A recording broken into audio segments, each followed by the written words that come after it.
یقین مانی اگر ہم اس پہلو سے سوچتے ہیں کہ ہمارے بزنس کا ایکچوئل چیلنج فائنانشیل چیلنج نہیں ہے، ہمارے بزنس کا actual challenge lack of true idea ہے، لیک آف بزنس پلان ہے.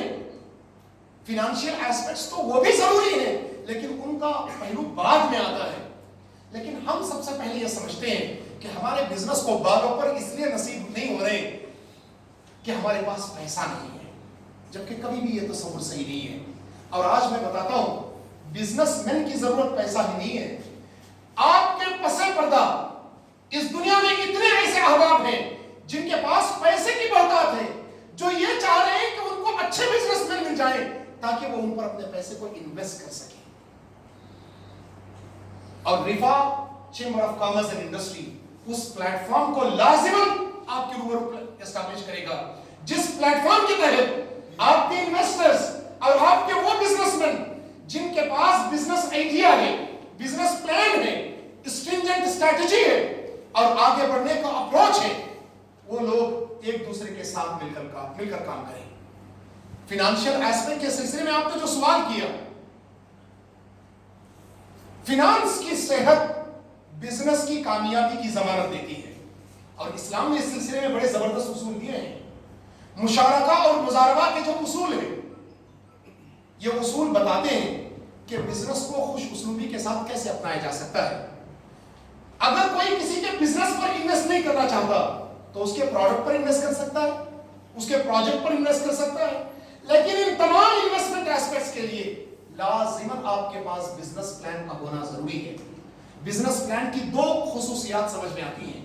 ایک خصوصیت یہ کہ جب بزنس پلان ہوگا تو بذات خود آپ کے لیے ڈائریکشن ملے گا، اور دوسری خصوصیت یہ کہ اگر آپ انویسٹرز کو فیسینیٹ کرنا چاہتے ہیں، اٹریکٹ کرنا چاہتے ہیں، صحیح انویسٹرز چاہتے ہیں، وہ ایکویٹی پر انویسٹ کرنے والے ہوں، وہ آپ کے پروجیکٹ پر انویسٹ کرنے والے ہوں، وہ آپ کے کیپٹل ایکسپنسز پر انویسٹ کرنے والے ہوں، ان تمام پہلوؤں سے ضرورت اس بات کی ہوگی کہ آپ کے پاس ایک بہترین بزنس پلان موجود ہو. اس لیے بھی بزنس پلان کی ضرورت ہے. چلیے 2-3 منٹ میں ہم یہ دیکھ لیتے ہیں کہ بزنسز فلاپ کیوں ہوتے ہیں. بزنس اس لیے بھی فلاپ ہوتا ہے کہ جو پروڈکٹ ہم بناتے ہیں اس پروڈکٹ میں تو مارکیٹ کی نیڈ نہیں ہے. عام طور پر میں تو وہ پروڈکٹ بنانا چاہتا ہوں جس میں میری صلاحیت ہے، لیکن کبھی میں نے آگے بڑھ کے اپنے کسٹمر سے یہ نہیں پوچھا کہ کیا میرے بنائے ہوئے پروڈکٹ کی اس کو ضرورت ہے کہ نہیں. میں غالباً نیل پٹیل کا نام لوں گا جو امریکہ کے ایک زبردست انٹرپرینر ہیں. نیل پٹیل نے $1 ملین اکٹھا کر کے ایک زبردست کارپوریٹ سوشل سیکورٹی سسٹم پر اپنا انویسٹمنٹ خوب کیا، لیکن جب ان کا پروڈکٹ ریلیز ہوا تو ایک بھی کمپنی نہیں تھی جو ان کے پروڈکٹ کو خرید سکے. ایک بھی کمپنی نہیں تھی. میں بتانا چاہتا ہوں کہ صرف پروڈکٹ کا ریلیز اہم نہیں ہے، اہم یہ ہے کہ آیا اس پروڈکٹ کی مارکیٹ میں ڈیمانڈ ہے کہ نہیں، اور اس کے لیے نیسسری مارکیٹ ریسرچ بہت لازم ہے. رین آؤٹ آف کیش لازم ہے. اچھا بزنس آئیڈیا تو ہو، پیسہ نہ ہو، یہ بھی ضرورت ہے. اور جو بات میں نے پہلے کہی اور جو اب کہہ رہا ہوں اس میں کوئی کنٹرڈکشن نہیں ہے. خود قرآن نے کہا، قرآن کیا کہتا ہے غور کریں. قرآن کہتا ہے اموالکم التی جعل اللہ لکم قیاما، تمہارے وہ اموال جن کو تمہارے رب نے تمہارے کاروبار کے لیے ستون بنایا ہے. بعض مترجمین نے لفظ کاروبار بریکٹ میں لکھا ہے. تمہاری زندگی کے لیے ستون بنایا ہے. سورہ نساء کی آیت کریمہ ہے وَلَا تُؤْتُوا السُّفَهَاءَ أَمْوَالَكُمُ الَّتِي جَعَلَ اللَّهُ لَكُمْ قِيَامًا. تمہارے مال ان یتیموں کے حوالے نہ کرو. اصل میں یتیموں کے نگہبانوں کے لیے حکم ہے جو یتیموں کی نگہبانی کرتے ہیں. قرآن کہتا ہے کہ جب تک وہ بڑے نہ ہوں تب تک ان کے مال ان کے حوالے نہ کرو، لیکن قرآن کہتا ہے کہ یہ مال نگہبان کا مال ہے، اور کہتا ہے قرآن اصل میں لفظ قیامہ جس سے تمہاری زندگی کھڑی ہوتی ہے. So running out of the cash is absolutely an aspect. Not the right team. میرے چاچا کے بیٹے کے پاس بھی جاب نہیں ہے، میں نے بزنس کھڑا کیا، اس کو بھی امپلائی کر لیا.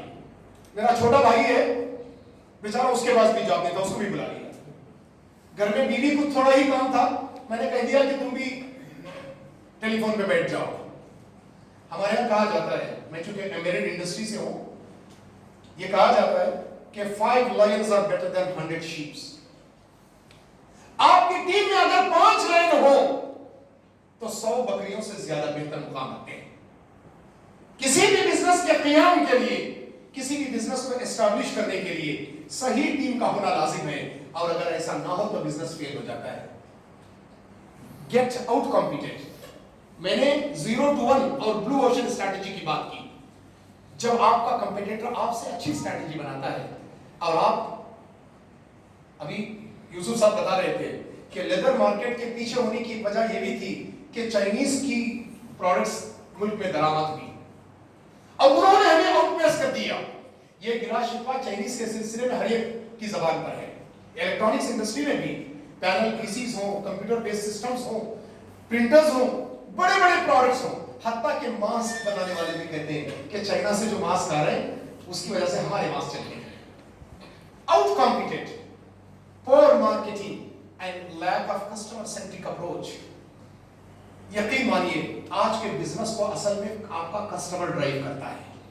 جب تک آپ کی اسٹریٹجی کسٹمر اسپیسیفک اور کسٹمر کنڈیسو نہیں ہوگی تب تک آپ بزنس میں کبھی بھی کامیاب نہیں ہو سکتے. And last but not the least, lack of passion. 2-4 سال ہم نے کام کر لیے، اب ہم نے سوچا کہ نہیں اب میرے پاس اتنی طاقت نہیں ہے. میں آپ کو بتاتا ہوں، یہ دیکھیے یہ متس ہیں، یہ متس ہیں، یہ ہمارے اوہام ہیں. میں نے بہت کما لیا،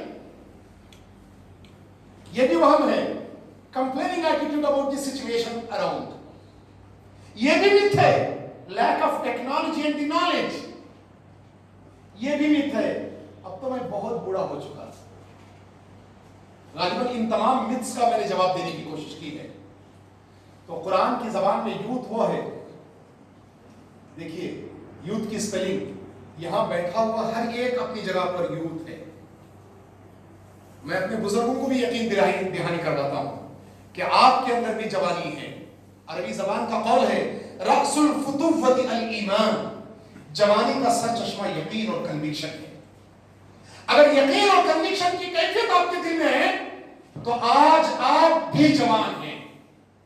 جوان تو اس مجلس کے بیٹھے ہوئے جوان نہیں، عورتوں کا اپنا تلاطم اور ان کے جذبات اپنی جگہ پر خیر ہے.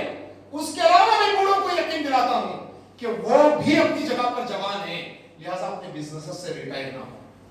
اس بزنس کو اگلی منزل پر لے جانے کی آپ سوچیں، اور یقین مانیں اس کے لیے اس ملک میں مواقع موجود ہیں. غالباً اس پر گفتگو ہو گئی ہوگی. Last but not the least, ایک مت ہمارے ہاں یہ بھی پایا جاتا ہے کہ اسلام نے مال کے سلسلے میں ہم کو تنگ کر دیا. میں مسلمان ہوں لہٰذا مجھے زیادہ کمانے کی ضرورت نہیں ہے. 2 منٹ کے لیے سوچیں، اگر ایسے ہی تصورات خیر امت میں مجموعی اعتبار سے پھیل جائیں تو پھر اس امت کا کیا معاملہ ہوگا؟ یہ امت جو خیر امت ہے یہ دوسروں کے در و دہلیز کی بیکاری بن جائے گی. دنیا میں ریسورسز، اسباب اور وسائل موجود ہیں. ضرورت اس بات کی ہے کہ ہم اپنی آنکھوں کو کھولیں، اپرچونٹیز کو پڑھیں، مواقع کو جانیں، ایسے چیمبرز آف کامرس کے ساتھ ایسوسیٹ ہوں، صحیح پلیٹ فارم پر جم جائیں، پھر دیکھیں کہ آپ کے بزنسز کو بالوں پر کیسے نصیب ہوتے ہیں.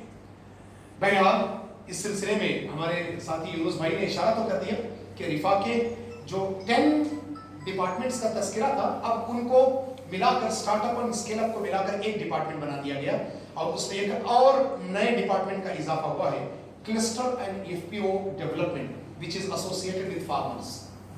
اوکے، اس طریقے سے یہ 9 ہمارے ڈپارٹمنٹس ہیں. اور جو 5 ڈفرینٹ ڈائمینشنز جن پر ہم کام کرتے ہیں، اکنامک ڈیولپمنٹ ہے، لیجسلیٹو افیئرز ہے، کمیونیکیشن ہے، آپریشنز ہے اور ممبرشپ ہے. ممبرشپ کے سلسلے میں یونس صاحب نے جو انفارمیشن دیا اس میں تھوڑا سا اپڈیٹ ہوا ہے. ہمارے پاس 1000 روپے کی ممبرشپ بھی ہے، 3000 روپے کی ممبرشپ بھی ہے اور 25000 روپے کی ممبرشپ ہے. انشاءاللہ تعالیٰ آپ کی لوکل یونٹ کے ذریعے، لوکل چیمبر کے ذریعے اس کی تفصیلات آئیں گی جو ابھی فائنلائز نہیں ہوئی ہیں. بٹ چونکہ سریدست میں اسٹیج پر آ چکا اور غالباً اس طریقے کے سوالات آئے تھے تو میں نے کوشش کی کہ ان کو بھی ایڈریس کر دوں. Jazakumullahu khair. I appreciate your patience, and once again I thank you for your support during the course of presentation.